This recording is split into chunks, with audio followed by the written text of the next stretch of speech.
कल की जो हमारी क्लास स्टार्ट हुई थी ये हुई थी बेसिक कंस्ट्रक्शन ऑफ ट्रांसफार्मर से। और ट्रांसफार्मर का जो बेसिक कंस्ट्रक्शन है इसमें दो बहुत इंपॉर्टेंट पार्ट है। पहला तो है ट्रांसफार्मर की कोर और सेकेंड पार्ट है ट्रांसफार्मर की वाइंडिंग।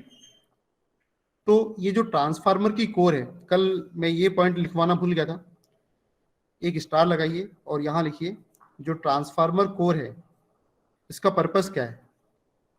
ट्रांसफार्मर कोर का पर्पस है प्राइमरी वाइंडिंग के कारण जो मैग्नेटिक फ्लक्स प्रोड्यूस हुआ है, प्राइमरी वाइंडिंग के कारण जो मैग्नेटिक फ्लक्स प्रोड्यूस हुआ है उस मैग्नेटिक फ्लक्स को सेकेंडरी वाइंडिंग तक पहुंचाना, ये पर्पस है कोर का।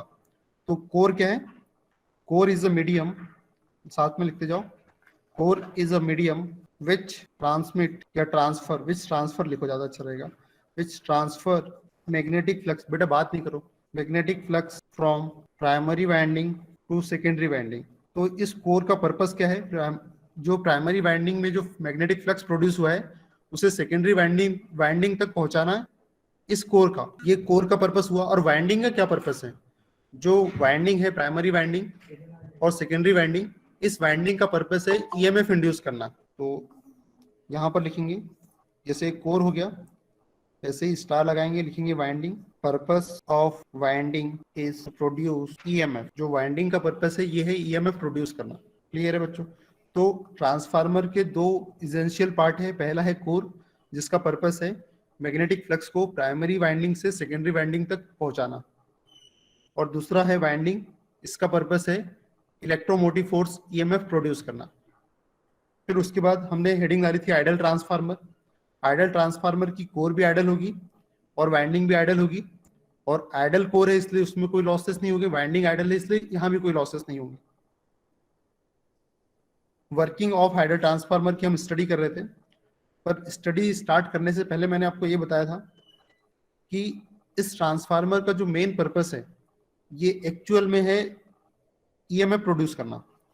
इस ट्रांसफार्मर का जो मेन पर्पस है ये सेकेंडरी वाइंडिंग में वोल्टेज या फिर करंट प्रोड्यूस करना अकॉर्डिंग टू रिक्वायरमेंट, जितने रिक्वायरमेंट है उसके अकॉर्डिंग। तो इस सेकेंडरी वाइंडिंग में ईएमएफ कैसे प्रोड्यूस होगा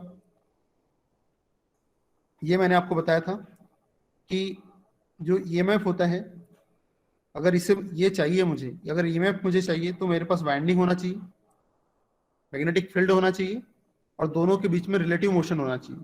ये मैंने आपको बताया था वहां पर। ईएमएफ जो है ये टू टाइप्स के होते हैं।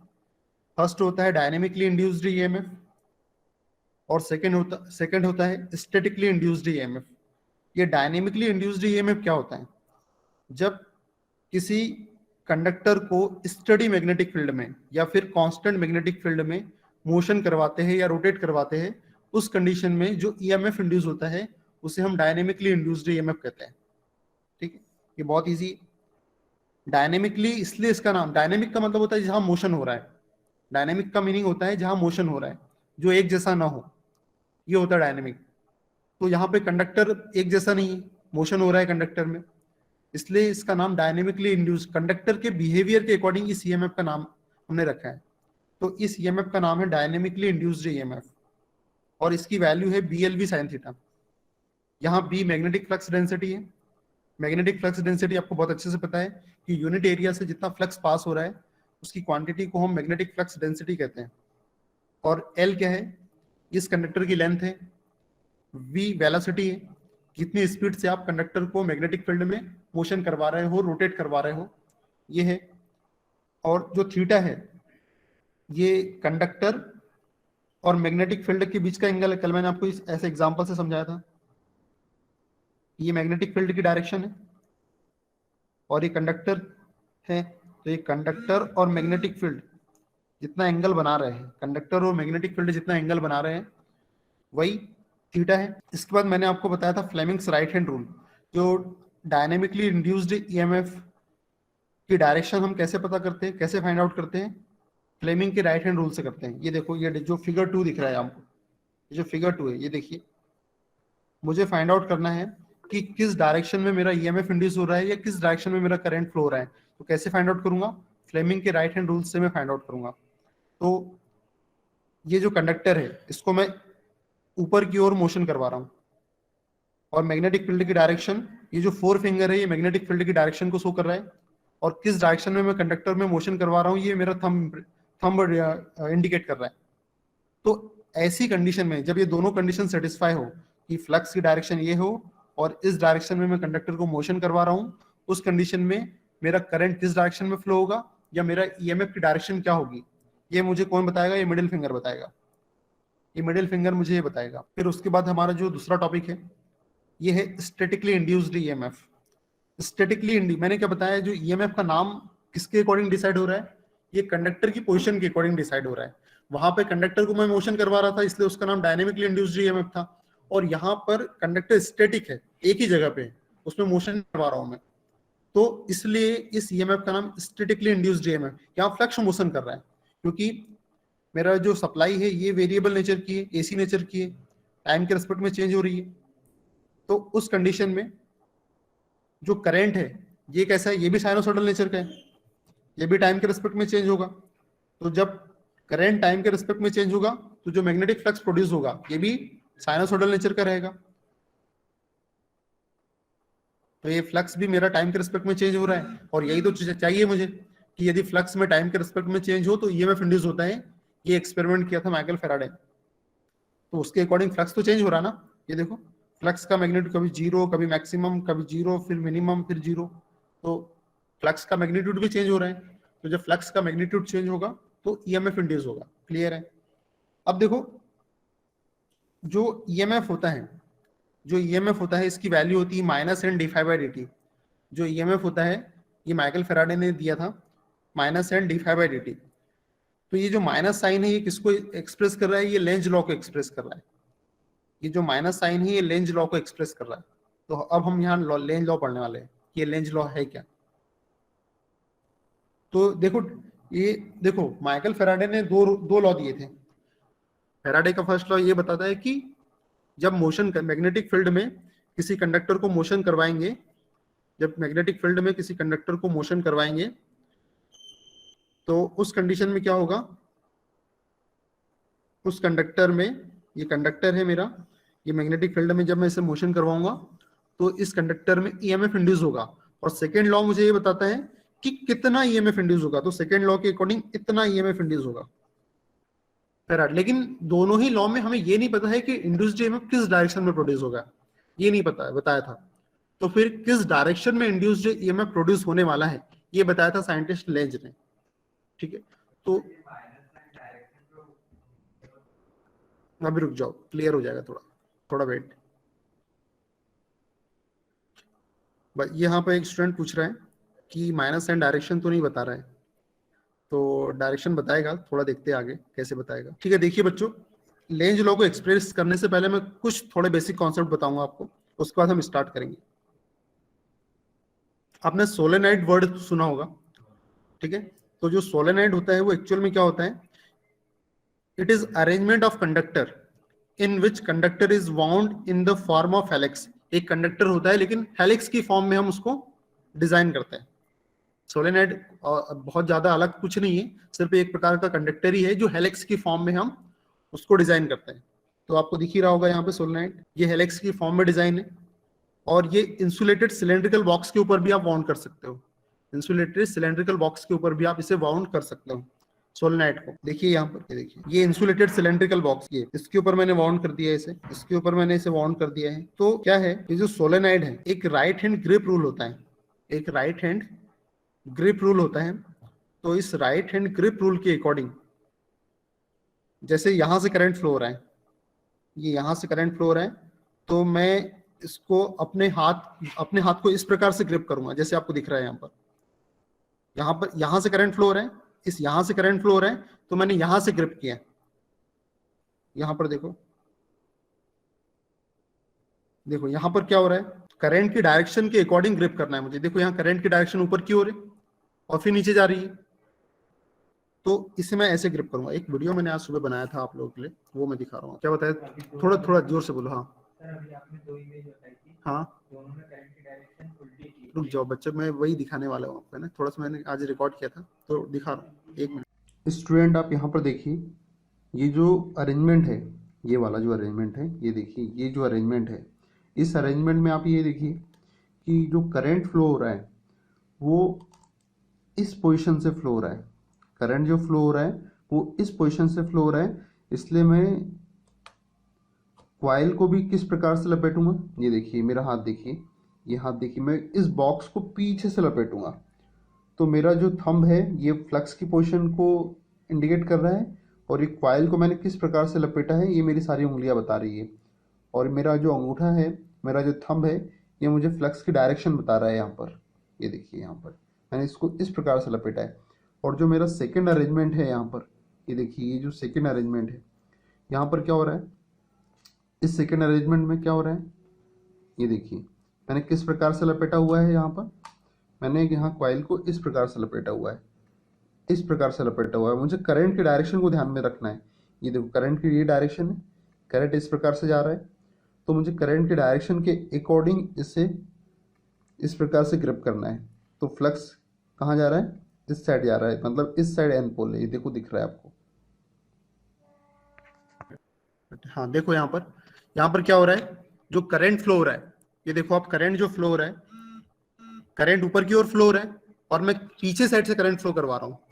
तो मैं जो अपने उंगलियों को इस प्रकार से जो करंट के साथ साथ, करंट की डायरेक्शन के साथ साथ उसको ग्रिप कर रहा हूँ, करंट की डायरेक्शन के साथ साथ उसको ग्रिप कर रहा हूँ। तो उस कंडीशन में जो मेरा जो थंब है, उस कंडीशन में मेरा जो थंब है ये क्या कर रहा है, ये मुझे मैग्नेटिक फ्लक्स की डायरेक्शन बता रहा है कि किस डायरेक्शन में ये मैग्नेटिक फ्लक्स प्रोड्यूस करने वाला है। ठीक है बच्चों, समझ में आ गया होगा आपको, है ना, किस प्रकार से मैं उसे ग्रिप कर रहा हूँ। ठीक है बच्चे, हाँ बच्चे क्या पूछ रहे थे तुम मुझसे, क्लियर हो गया ना? ठीक है यार, वो आज मैं ये बना रहा था आपके लिए मटेरियल, तो मुझे लगा कि इसमें प्रॉब्लम हो जाएगी समझाने में। हाँ मुझे पता था। ठीक है देखो यहाँ पर, अब ये जो थंब है, ये थंब क्या बता रहा है, मैग्नेटिक फ्लक्स की डायरेक्शन बता रहा है मुझे। तो मैग्नेटिक फ्लक्स तो कहाँ से निकलता है, हमेशा एन पोल से निकलता है। मैग्नेटिक फ्लक्स की प्रॉपर्टी मुझे पता है कि मैग्नेटिक फ्लक्स हमेशा एन पोल से निकलता है और एस पोल में जाता है। तो इसका मतलब जिस तरफ मेरा थंब है उस तरफ एन पोल है। ठीक है, तो यहाँ एन पोल है तो definitely other side S pole होगा। ठीक है, तो ये एन पोल हो गया और ये एस पोल हो गया, ये एन पोल हो गया, एक एस पोल हो गया। कुछ निमोनिक्स भी दिए थे साइंटिस्ट ने, उन्होंने इस प्रकार का निमोनिक्स दिए थे। उन्होंने बोला था कि ये एन पोल, जिस साइड करंट एंटी क्लॉकवाइज घूमता है, ये एन, उन्होंने एन बनाया और इस एन के साथ थोड़ा सा ये ऐसा कर दिया। तो ये किस डायरेक्शन में फ्लो हो रहा है करंट, अगर करंट एंटी क्लॉकवाइज फ्लो होता है तो एन पोल बनता है कॉइल में, ये उन्होंने बताया था। ठीक है, अपनी अपनी टेक्निक से भी उधर ही आएगा, पर उन्होंने जो बताया था उस वो भी अच्छी टेक्निक है कि उन्होंने बताया था कि अगर एंटी क्लॉकवाइज करंट कॉइल में फ्लो हो रहा है तो समझ जाओ कि उस कॉइल के उस साइड, कॉइल के उस साइड एन पोल क्रिएट होगा। हाँ यार, मैंने से वीडियो बना रहा हूँ फिर भी। हाँ ठीक है, देखो बच्चों, अब ये एस पोल है, ये एस पोल में देखो क्या हो रहा है, ये क्लॉकवाइज डायरेक्शन में, ये बता रहे कि अगर क्लॉकवाइज डायरेक्शन में कॉइल के किसी एंड में करंट फ्लो हो रहा है तो समझ जाओ कि कॉइल के उस साइड में, कॉइल के उस एंड पे एस पोल बनने वाला है। समझ गया? चलो अब कोई एग्जांपल से समझाता हूँ। जैसे कि यहाँ पर देखो, यहाँ पर देखो क्या हो रहा है, ये कॉइल में करंट किधर फ्लो हो रहा है, इस साइड फ्लो हो रहा है। तो ये किस डायरेक्शन में है, क्लॉकवाइज डायरेक्शन में, है ना, नहीं एंटी क्लॉकवाइज डायरेक्शन में, है ना। ये जो करंट किस डायरेक्शन में फ्लो हो रहा है, घड़ी की अपोजिट डायरेक्शन में। तो घड़ी की अपोजिट एंटी क्लॉकवाइज डायरेक्शन में कौन सा पोल बनता है, ये देखो एन पोल, एन पोल बनता है। तो कॉइल के इस एंड पे कौन सा पोल बनने वाला है, एन पोल बनने वाला है। ये यहां पर देखो क्या, यहां पर करंट इस साइड फ्लो हो रहा है, तो करंट किस साइड फ्लो हो रहा है, क्लॉकवाइज। करंट किस साइड फ्लो हो रहा है, क्लॉकवाइज। तो क्लॉकवाइज जब फ्लो होगा कॉइल के एंड, इस एंड पर क्लॉकवाइज फ्लो हो रहा है, इसलिए कॉइल के इस एंड पर एस पोल बनने वाला है। क्लियर है बच्चों? ठीक है, कोई प्रॉब्लम बच्चों, आपको तो कोई प्रॉब्लम नहीं, ऑनलाइन आप कुछ बोल ही नहीं रहे हो? No sir. ठीक है ओके, चलो वापस आ जाते हैं। तो जो सोलेनॉइड होता है ये एक arrangement of conductor in which conductor is wound in the form of helix. Conductor को हेलिक्स की फॉर्म में यदि हम वाउंड कर रहे हैं तो उसे ही हम सोलेनॉइड बोलते हैं, और इसे हम इंसुलेटेड सिलेंड्रिकल बॉक्स के ऊपर भी वाउंड कर सकते हैं। और यहाँ पर दो रूल बता दिए मैंने आपको, एक तो right hand grip rule. Right hand grip rule में जो मेरी उंगलियां हैं और ये जो थंब है, ये थंब क्या बता रहा है मुझे, अभी मैग्नेटिक फ्लक्स की डायरेक्शन बता रहा है, और उंगलियां किस प्रकार से मैंने कॉइल को अरेंज किया है या लपेटा है वो बता रहा है मुझे। उंगलियां, लेकिन ये वाइस वर्सा भी बता सकती है, वाइस वर्सा भी बता सकती है, मतलब इसके अपोजिट भी बता सकती है। कैसे अपोजिट बता सकती है, ये देखो यहां पर देखो क्या हो रहा है। यहां पर मैंने करंट की डायरेक्शन को थंब से एक्सप्रेस कर दिया है, थंब में मेरा डायरेक्शन ऑफ करंट इंडिकेट कर रहा है, और मैग्नेटिक फ्लक्स उस कंडक्टर के अक्रॉस कैसे किस पोजीशन में है वो मुझे उंगलियां बता रही है। अपोजिट भी हम इस रूल को यूज कर सकते हैं। तो यहाँ पर देखो ये जो अंगूठा है, ये कंडक्टर में करंट फ्लो हो रहा है इस डायरेक्शन में, इस डायरेक्शन में करंट फ्लो हो रहा है। तो जो मैंने आपको बहुत बार बताया है कि जब भी किसी कंडक्टर में करंट का फ्लो करवाते हैं तो उसके चारों ओर मैग्नेटिक फ्लक्स प्रोड्यूस हो जाता है। तो जैसे यहाँ करंट फ्लो हो रहा है तो मैग्नेटिक फ्लक्स किस डायरेक्शन में रहेगा इस रूल के अकॉर्डिंग, इस डायरेक्शन में, है ना। करके देखो जरा, देखो बच्चों, देखो यार ऑनलाइन वालों को तो मैं दिखा नहीं सकता, लेकिन आप इमेजिन करो देखो क्या हो रहा है। करंट अगर मैं ऊपर की डायरेक्शन में फ्लो करवा रहा हूँ तो उस कंडीशन में क्या हो जाएगा, ये करंट की डायरेक्शन को मेरा थंब एक्सप्रेस कर रहा है, ठीक है। अरे ऑप्शन तो है अपने पास, ऑप्शन है अपने पास, हाँ लैपटॉप का कैमरा, ठीक है बच्चों। मैं दिख रहा हूँ क्या आपको?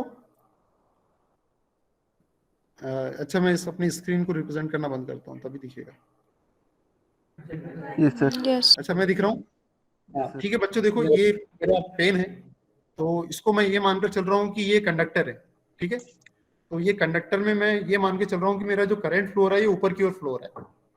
तो मेरा जो थंब है, मेरा जो थंब है ये करंट की डायरेक्शन को शो कर रहा है।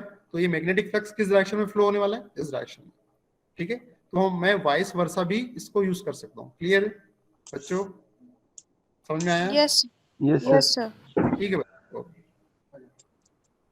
क्या बोल रहे हो? ठीक है चलो,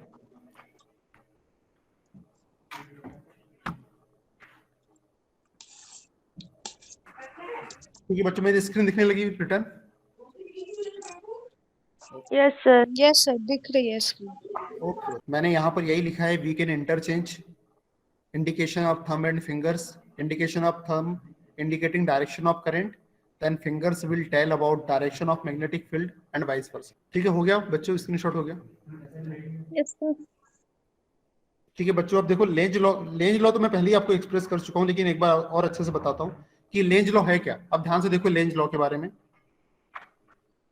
According to Lenz law, the polarity of induced EMF, according to Lenz law, polarity of induced EMF or direction of current is such that it opposes the change in magnetic flux which responsible for its production। कहने का मतलब ये है कि Lenz law के according, जो according to Lenz law जो induced EMF की पोलरिटी होती है, लेंज लॉ के अकॉर्डिंग इंड्यूस्ड ईएमएफ की जो पोलरिटी होती है या करंट की जो डायरेक्शन होती है वो इस प्रकार से होती है। लेंज लॉ के अकॉर्डिंग इंड्यूस्ड ईएमएफ की पोलरिटी या करंट की डायरेक्शन इस प्रकार से होती है कि जिस फ्लक्स के कारण, जिस मैग्नेटिक फ्लक्स के कारण ये प्रोड्यूस हुई है उसी का अपोज करती है। साइंटिस्ट लेंज ने एक एक्सपेरिमेंट किए। उन्होंने क्या किया, दो क्वाइल ली और दोनों क्वाइल के पास दो सेपरेट मैग्नेट को उन्होंने रखा।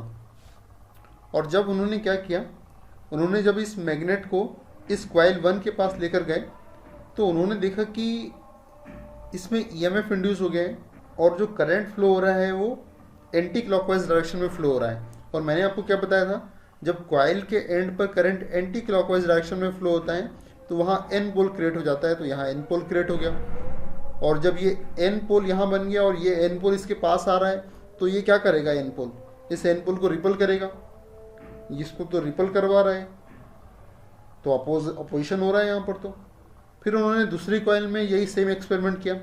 उन्होंने दूसरी कॉइल में क्या किया कि उन्होंने इस मैग्नेट को इस कॉइल 2 से दूर लेकर गए। जब उन्होंने कॉइल 2 से दूर लेकर गए तो कॉइल जब कॉइल 2 से मैग्नेट दूर जा रही तो भी तो मैग्नेटिक फ्लक्स में कमी आ रही, क्योंकि मैंने आपको बताया ही था कि मैग्नेटिक फील्ड की स्ट्रेंथ उसकी डिस्टेंस के साथ कम होती जाती है। तो जब एक मैग्नेट इस कॉइल 2 से दूर जाएगा तो भी तो मैग्नेटिक फ्लक्स में चेंज होगा इसके अंदर, तो इसमें ईएमएफ इंड्यूस होगा और जब ईएमएफ इंड्यूस होगा उस कंडीशन में इसमें करंट फ्लो होगा। और जो करंट फ्लो हो रही थी इस कॉइल में वो क्लॉकवाइज डायरेक्शन में फ्लो हो रही थी एंड पर। तो हमें पता ही है कि कॉइल के एंड पर जब करंट क्लॉकवाइज डायरेक्शन में फ्लो होता है तो साउथ पोल बन जाता है, तो यहाँ साउथ पोल बन गया। तो जब ये साउथ पोल बन गया तो ये सेन पोल क्या करेगा, ये अट्रैक्ट करेगा अपनी ओर, और जबकि मैग्नेट कहाँ जा रही, दूर जा रही है। तो इस मैग्नेट का अपोजिशन ही तो हो रहा है, मैग्नेट दूर जाना चाह रही है और ये इसको पास खींच रहा है। तो इसलिए लेंज ने डेफिनेशन दी कि according to Lenz's law the polarity of induced EMF या direction of current is such that it opposes the change in magnetic flux which responsible for its production, जो उसी के प्रोडक्शन के लिए रिस्पॉन्सिबल था। क्लियर है, मैग्नेट का आप अपोज कर रहे हैं, इसका मतलब मैग्नेटिक फ्लक्स का अपोज कर रहे हैं। क्लियर है, ओके। आई होप आपको अब क्लियर हो गया होगा कि मैं क्या आपको एक्सप्लेन करना चाह रहा हूँ।